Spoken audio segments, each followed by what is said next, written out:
And begin recording just to double check that I have your consent to share this to YouTube. Absolutely. Okay, perfect. So thank you very much. And I'm going to start with some very basic questions and then get into the more difficult, no, the more deeper dive in a bit. Sure. But first, if you could just share your name, what your position here at Purdue is, how long you've been at Purdue, as well as how long you've been a student organization advisor. Oh, that last question is not very nice. No, I'm kidding.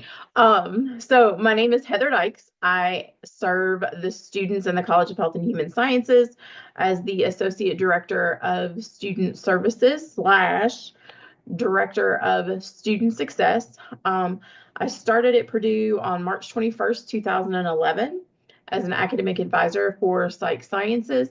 And then in October 2013, moved into the role that I currently have.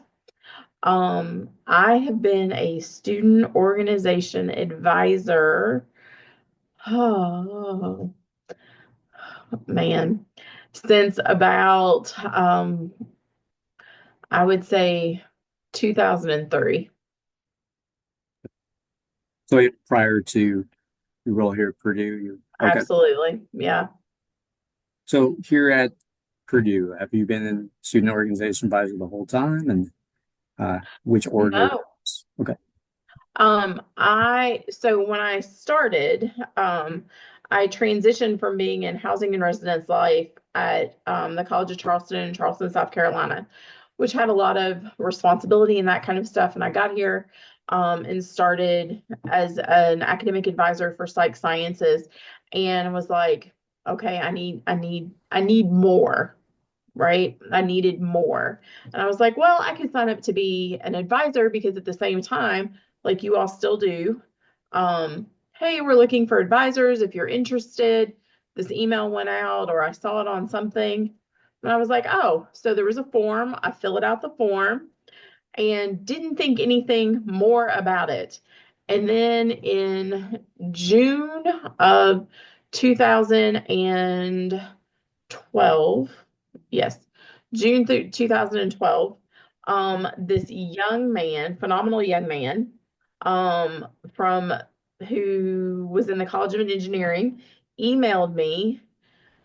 His name is Matt Stopka. He emailed me and asked if I would consider being the faculty advisor for his fairly new returning to campus fraternity.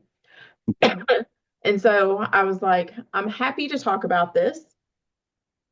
Let's schedule a time to have a phone chat and um, go from there. And we did so. And then in 2019, the College of Health and Human Sciences also has a student council, as most academic colleges across campus do.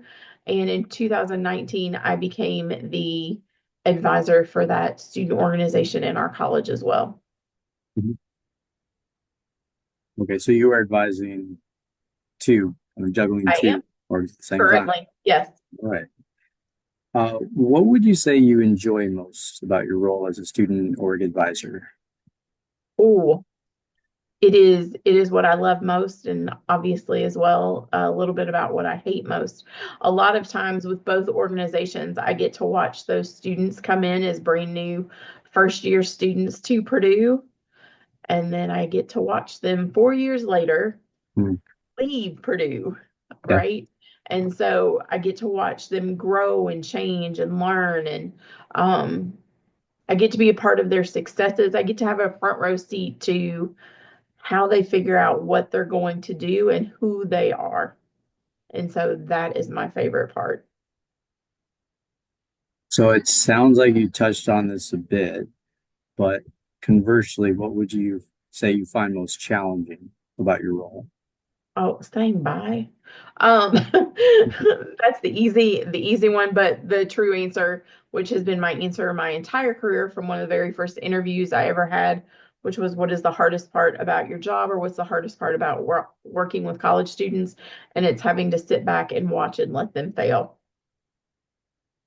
And that doesn't it that's whether it's an individual student or it is a student leader in an organization, and letting them, we're advisors, right? So we advise, we are not their supervisors.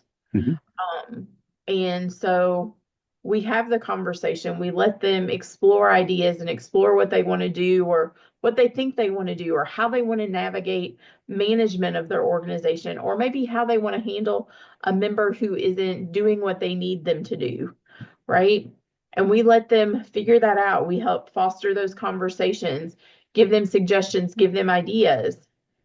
And then usually, they share back, hey, this is what I think I'm going to do. Yeah. And even when we know that's probably not the best decision, or it's probably not going to work how they think it's going to, we have to let them move forward. Yeah. We have to let them experience that so that they learn from it, so that the next time this situation presents itself, they'll handle it maybe a little bit differently. They'll remember our conversations, be like, oh, Hmm. right. And then obviously you always process that out, but that's the hardest part. So this next question may be a segue from this one, but is there a particular moment or maybe even a few moments you can point to as your proudest in your role as a student organization advisor? Oh, wow. Proudest. Yeah, or even maybe Yeah, a particular yeah, I'm semester. always, I'm always proud of them. Um, let's see. I think my proudest moments are, so for the fraternity, they're an IFC fraternity, and they pride themselves on being different. Um, I think my proudest moment is probably overarching for them. It has been that they have consistently stayed true to what they were formed by when they returned back to campus, um, which was community service and being really committed to service. And it's not just, hey, let me put a tally in a box to get service hours, Right. right? It's how am I actually impacting the community? What are we looking at? Why are we doing this? Those kinds of things. So Okay. for them, that's probably one of my proudest moments. Um, I think for student council, they have something that's called the silent auction, and for a long time, it just kind of it just kind of was. It funds student scholarships, so that's really exciting. Yeah. And within the last couple of years, they've really, really made a tried and true effort to increase the fundraising with that silent auction, but even beyond that, so that they can raise more funds to provide more scholarships to students in the college. Okay. So those are probably two of mine, Hmm. Yeah, it's other really than good to the see. individual, nice, shiny success moments that I see from them. All Yeah. right. It's really cool to see the students get together and build on something, watch it grow as a Oh, result for of their sure. effort. Yes. Okay. What do you feel the university could do, maybe something they're already doing, but do more of to provide resources or provide support to advisors and or student organizations or anything new that you haven't seen that would be like, oh, if this was a thing, that would be great. So I'm not gonna lie, I've worked at three different institutions, and I think one of the exciting, exciting things, or as I like to say, or people know me, have heard me say, makes my heart happy, um, is the fair that happens at the beginning of the semester, the Be Involved fair. Okay. I know it's intense, I know it's huge, right? Yeah. But I think that's amazing. And then the little spin-offs from that student activities has done, to continue to get students engaged throughout the year, or ways that they highlight student organizations. I think that's impactful, because there are a lot of students who come in, especially now that we hear, um, and after COVID, that talk about, I'm going to wait until my second semester to get involved, or I'm going to wait till my sophomore year to get involved. And then Hmm. they're like, oh, wait, no, I should get involved right now. I see too many. And they're like, oh, great, where am I going to go? What am I going to do? And that these opportunities are still presented to themselves far after the first 2 weeks of the semester and BGR are over. So I think that's really something shiny um, that Purdue has to offer. Um, I would say something to work on. Um,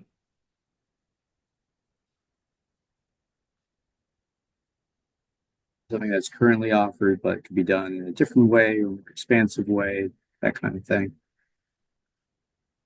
this is just my personal take, but I think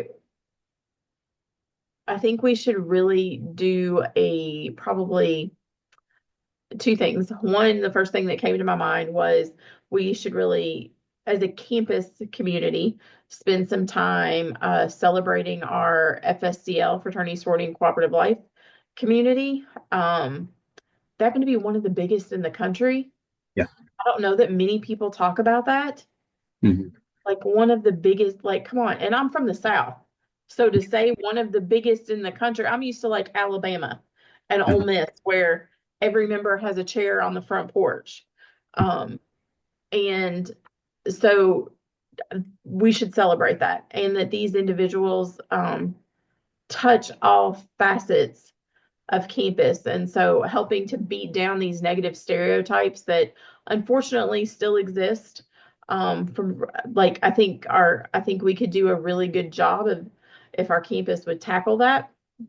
Um, and then I think the third piece that I'm going to throw out that I think we could consistently continue to just work on, and I think there are little ways that this happens across campus, are tying back our alums to the organizations that they were a part of and Okay. sharing that with students. So I've had constant Cool. conversations over the last couple of weeks. I just worked it into a training a couple of days ago, but um, Purdue Dance Marathon, Mm. right? It was founded by a member, one of the members of the Health and Kinesiology Club back in the day. It's a powerhouse organization at this campus right now, Yeah. like ridiculously amazing. How have we continued to engage with Travis, who is that founder? How have we brought him as an institution? How have we brought him back to campus? Yeah. Not Okay. PUDM as an institution. How have we brought him back to talk about leadership opportunities or how he created things? Um, there are different individuals who've come for um, old masters or rising professionals, right? Yeah. How are we making sure that that is done? Residence Life and Housing has executive in residence. How are we getting those alums to those organizations or those entities? So I think utilizing the power of our alumni base to really bring student involvement. Yeah. Like I joke all the time that I think about one of our former psychology students.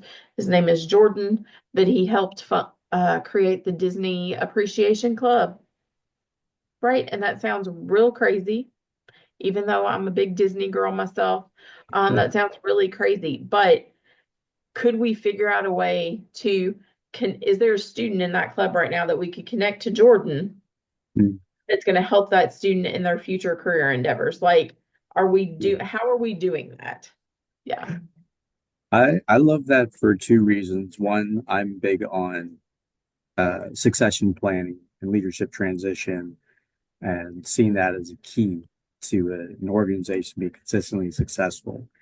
Um, but also working with students who are starting something new and seeing how passionate they are about the potential of leaving a legacy.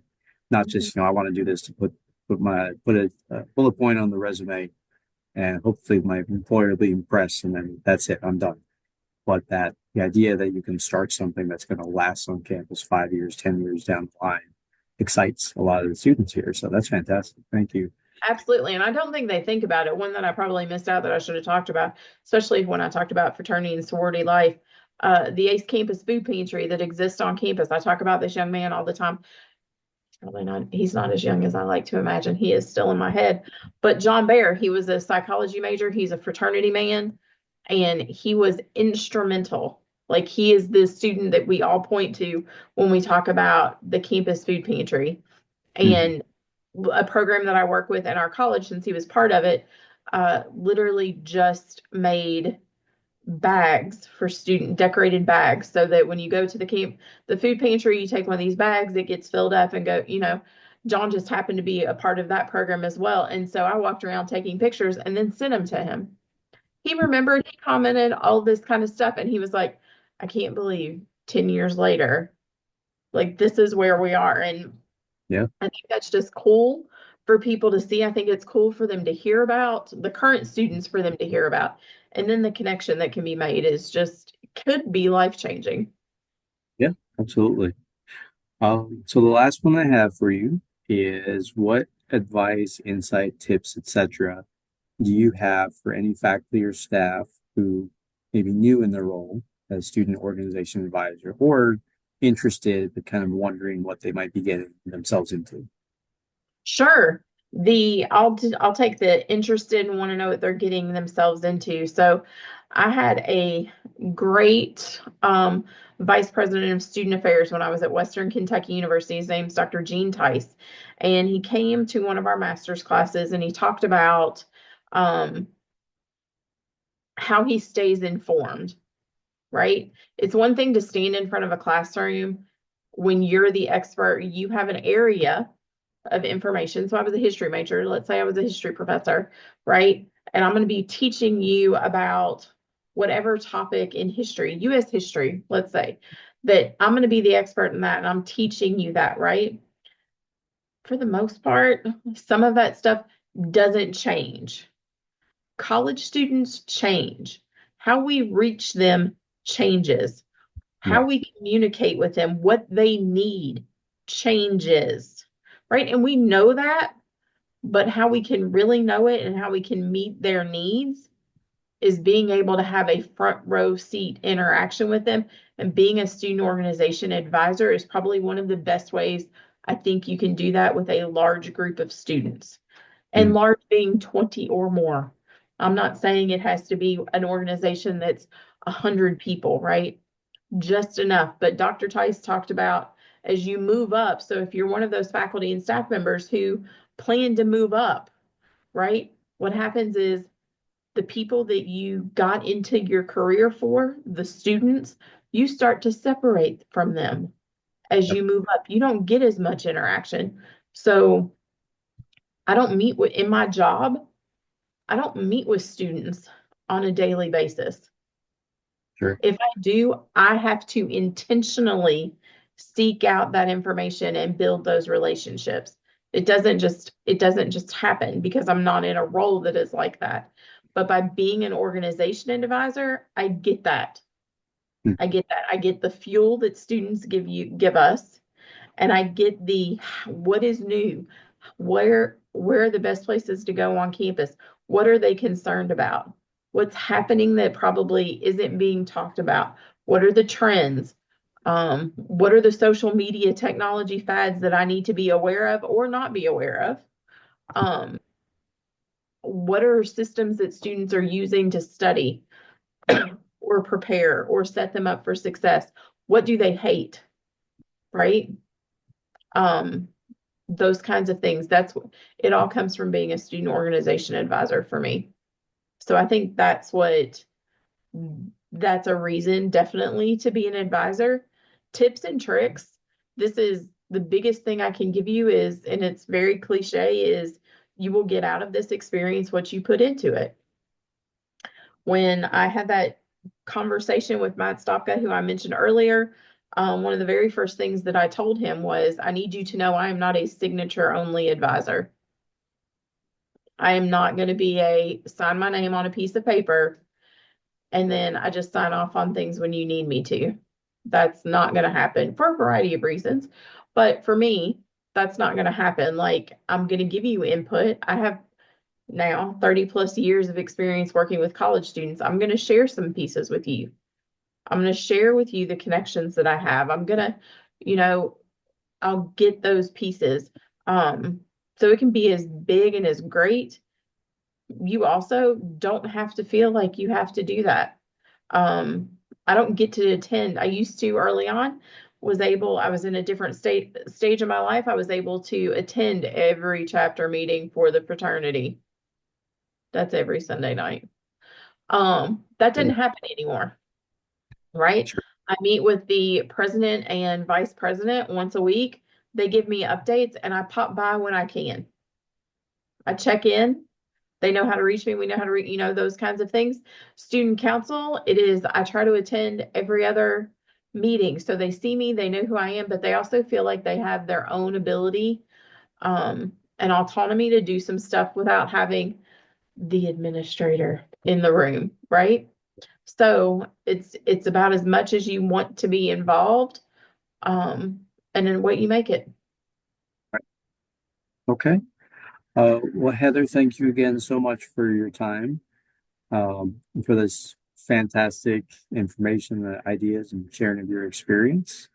Uh, yeah, as mentioned, this will go out in one of the bulletins, probably, I want to say May or maybe sometime in the fall.